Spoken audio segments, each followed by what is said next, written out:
Hello बच्चों, नमस्कार। मैं Sachin Gupta KHR inter college Khampur Lohari Baghpat से पुनः एक बार आप लोगों के सामने एक नए चैप्टर के साथ कक्षा 9th यूपी बोर्ड। लेकिन सबसे पहले हम बात करेंगे इस कोरोना वायरस के चलते जो सरकार के निर्देश हैं, उन निर्देशों में एक निर्देश ये भी है कि हम सभी को अपने फोन के अंदर, एंड्रॉइड फोन के अंदर आरोग्य सेतु ऐप डाउनलोड कर लेना चाहिए।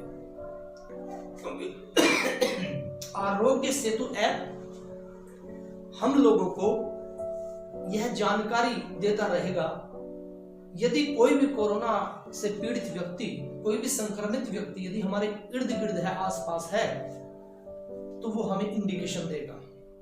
और यदि हमारे आसपास कोई कोरोना का संक्रमित मरीज नहीं है तो हमें कोई इंडिकेशन नहीं देगा। उसका ब्लूटूथ भी ऑन रखना पड़ता है और आरोग्य सेतु ऐप भी हमें डाउनलोड करना होता है। यदि हमारे आसपास बहुत नजदीक में कोई भी कोरोना से संक्रमित व्यक्ति हमारे नजदीक आता है तो तुरंत अलार्म द्वारा हमें सूचित करता है। इसलिए सभी को सरकार के सख्त निर्देश हैं, प्रत्येक व्यक्ति के मोबाइल में आरोग्य सेतु ऐप डाउनलोड होना चाहिए। और ये हम लोगों की सेफ्टी है।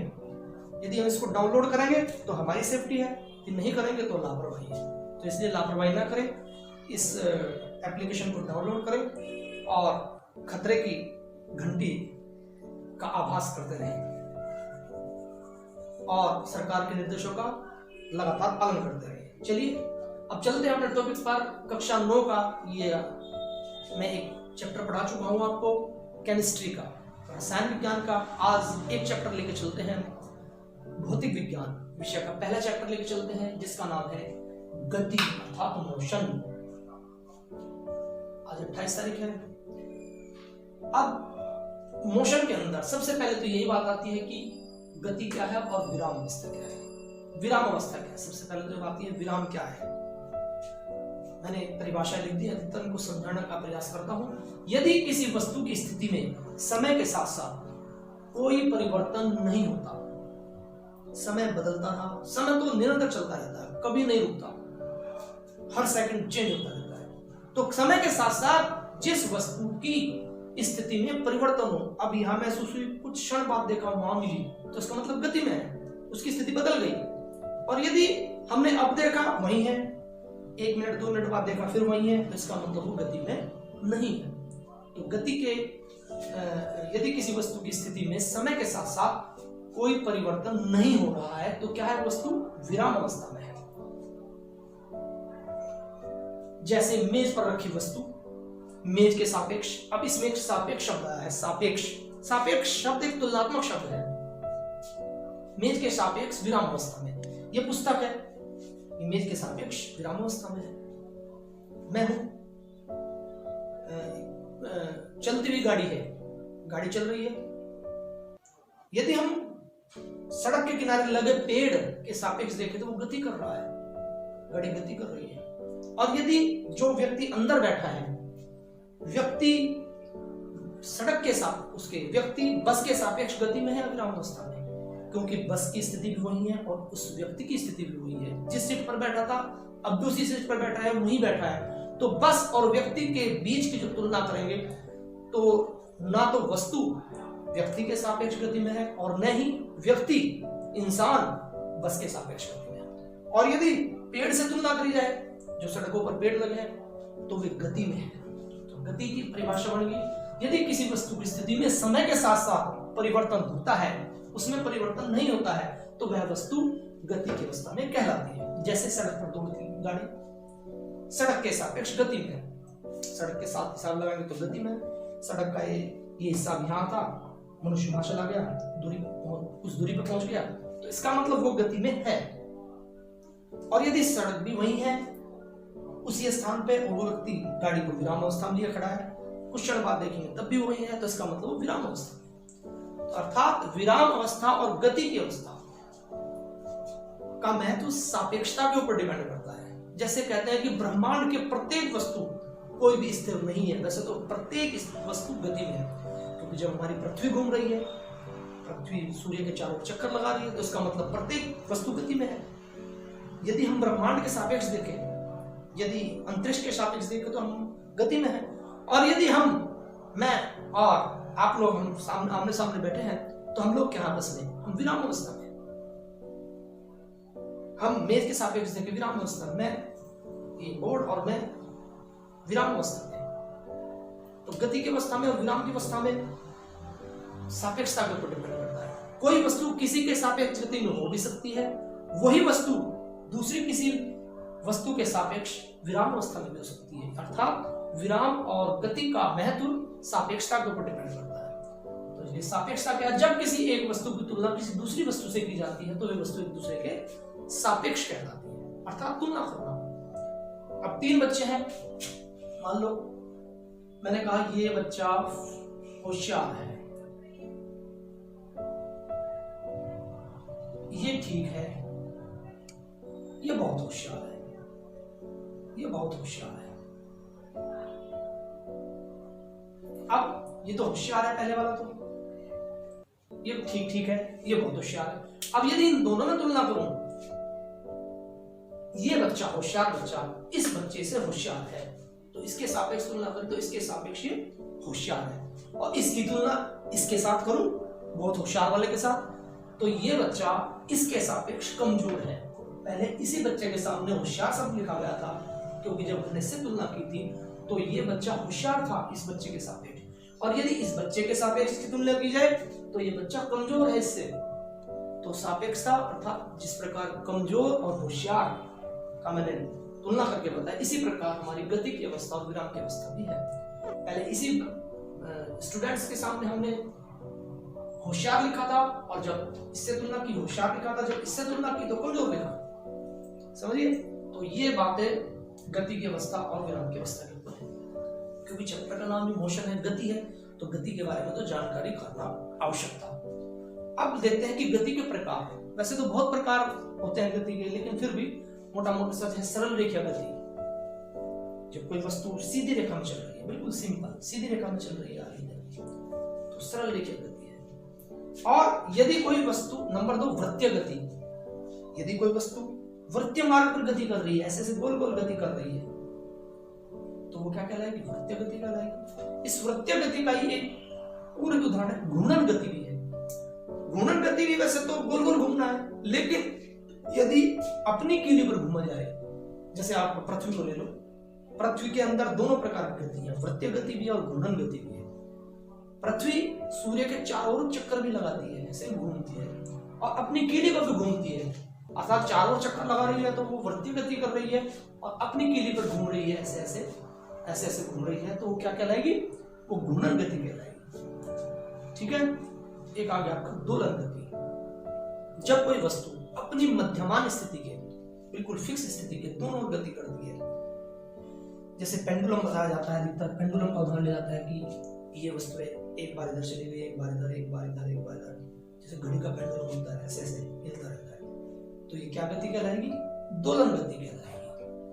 इसको कंपन गति भी कहते हैं, अर्थात कंपन भी एक फिक्स स्थिति के, एक बार इधर एक बार इधर, ऐसे ऐसे जो गति करती है वो क्या कहलाती है, कंपन गति। चलो वो तो कोई बात नहीं, तो गति के प्रकार मैंने ऐसे ही दिए थे क्योंकि आपने पिछली कक्षा में पढ़ा था। एक समान गति भी होती है, एक समान सरल रेखा गति भी होती है, और क्या होता है,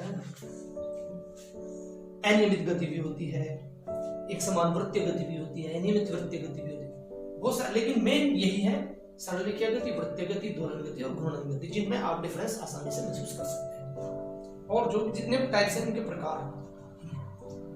अब आती है आपकी सदिश राशियां और अदिश राशियां। अब बच्चों सदिश राशियां और अदिश राशियां, अब इसको कहते हैं वेक्टर क्वांटिटीज, अदिश राशियों को कहते हैं स्केलर क्वांटिटीज। जिन भौतिक राशियों को व्यक्त करने के लिए परिमाण के साथ साथ दिशा की भी आवश्यकता पड़ती है, उन्हें हम सदिश राशियां कहते हैं, जैसे विस्थापन, वेग, त्वरण, बल, संवेग आदि।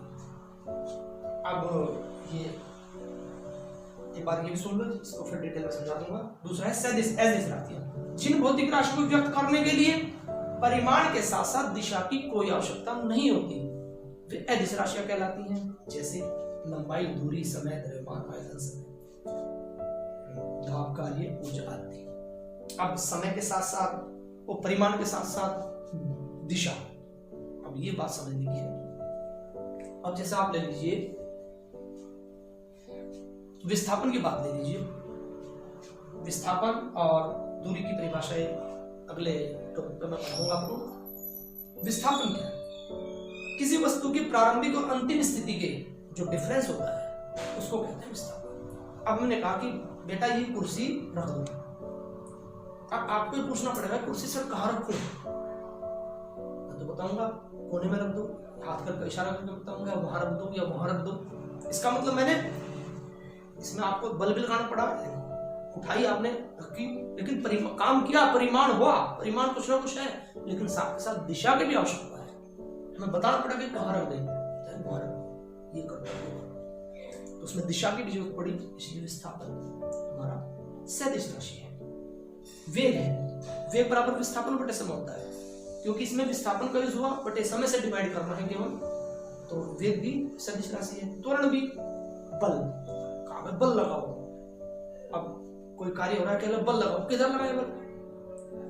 कहीं रस्सा खींचने की बात चल रही तो बल का पता लगा, इस साइड में तो इधर को बल लगाना पड़ेगा, उस साइड में जाना है तो उधर को बल लगाना पड़ेगा, यानी कि दिशा तो पता है ना, तो उसमें दिशा की आवश्यकता पड़ी। यदि हम दूसरी दिशा में जाकर उल्टा ऐसे धक्का लगाने लगे तो आ जाएंगे, यानी कि दिशा का महत्व है। बल जब लगाएंगे तो हमें पता होना चाहिए कि हमें बल किस दिशा में लगाना है, तो बल को व्यक्त करने के लिए भी दिशा की आवश्यकता है। जैसे संवेग, अर्थात क्लियर हो गया होगा, जिन भौतिक राशियों को व्यक्त करने के लिए परिमाण के साथ साथ दिशा की भी आवश्यकता होती है उसे सदिश राशि कहते हैं। आती है अदिश राशि। अब जैसे लंबाई है, कहले कितनी लंबी रस्सी है भाई, या ये कितनी लंबी दीवार है, कितने मीटर है, 5 मीटर लंबी है, बस दैट्स ऑल। ये तो बताने की आवश्यकता नहीं पड़ेगी उस दिशा में कितने मीटर है, उस दिशा में कितने मीटर है, बस दीवार की लंबाई पूछी, दीवार सामने दीवार है, इसकी लंबाई नापनी छोटी, ये बताने की आवश्यकता नहीं पड़ी कि वो किस दिशा में है। दूसरा समय पूछ लिया, क्या टाइम हुआ है, 5 बज गए सर, 5 बज गए, ठीक है, लेकिन इसमें ये तो बताने की आवश्यकता नहीं पड़ी कि 5 बज गए, पूर्व दिशा में 5 बज गया, उधर को 5 बज गए, इधर बज गए 5, इधर नहीं। इसमें दिशा का कोई महत्व नहीं है, इसलिए समय क्या है हमारा अदिश राशि है। द्रव्यमान, वजन, वजन नाप लिया कितना है, 1 किलो है, 1 लीटर दूध है, 5 किलो है, 3.5 किलो है, ये तो बताने की आवश्यकता नहीं पड़ी उस दिशा में इतने किलो है, इतने। तो मेरा कहने का मतलब है जिसको भी व्यक्त करने के लिए परिमाण के साथ साथ दिशा की आवश्यकता पड़े तो सदिश राशि, और दिशा की आवश्यकता न पड़े अदिश राशि। नाम से भी स्पष्ट पता लग रहा है, सदिश अर्थात दिशा के साथ, सदिश दिशा सहित, परिमाण और दिशा दोनों। अदिश माने नहीं, दिशा माने दिशा जिसमें दिशा की आवश्यकता ही ना हो, व्यक्त करने के लिए, किसी बात को बताने के लिए दिशा की आवश्यकता ही न पड़े, वो क्या कहलाती है, अदिश राशि कहलाती है। तो बच्चों आज केवल इतना ही, ये 6 टॉपिक मैं आप लोगों को बता चुका हूँ। विराम अवस्था, समय के साथ साथ किसी वस्तु में स्थिति में परिवर्तन नहीं हो रहा है तो विराम अवस्था, और यदि समय के साथ साथ परिवर्तन हो रहा है तो गति की अवस्था।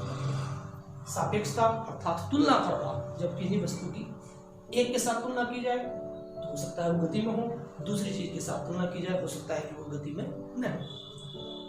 गति के प्रकार, सरल रेखीय गति हो गया, घूर्णन गति हो गया, वृत्तीय गति, दोलन गति, ये आप लोगों को पता लगा, सीधे रास्ते चल रही है, बिल्कुल सरल रेखीय गति, गोल गोल घूम रही है, किसी के चारों ओर घूम रही है, वृत्तीय मार्ग पर गति कर रही है, वृत्तीय गति अपनी कीली पर घूम रही है तो घूर्णन गति, और कंपन कर रही है ऐसे ऐसे तो दोलन गति। सदिश राशि और अदिश राशि ये मैं बता ही चुका हूँ। तो बच्चों ये सारे टॉपिक 6 के 6 टॉपिक आप अपने कॉपी पे लिखेंगे, इनको अच्छी तरह याद करेंगे। यदि कोई बात समझ में नहीं आई हो तो आप मुझसे फोन करके या व्हाट्सएप के माध्यम से पूछ सकते हैं। धन्यवाद। जय हिंद, जय भारत, नमस्कार।